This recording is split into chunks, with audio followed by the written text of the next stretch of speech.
முருங்கை நட்டவன் வெறுங்கையுடன் செல்ல மாட்டான்னு சொல்லிட்டு நம்ம முன்னோர்கள் வந்து பழமொழி சொல்லியிருக்காங்க. ஏன் அப்படி சொல்லியிருக்காங்க தெரியுமா?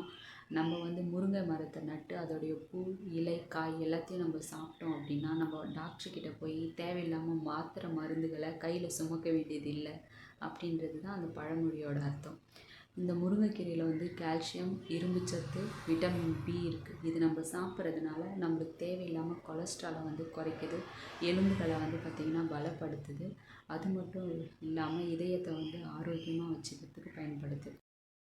ஹீமோகுளோபினை அதிகப்படுத்தக்கூடிய முருங்கைக்கீரையை அடிக்கடி நம்மளோட உணவில் சேர்த்துக்கோங்க. அதுக்கு டைம் இல்லைன்னா நீங்கள் இந்த மாதிரி செஞ்சு வச்சுக்கோங்க.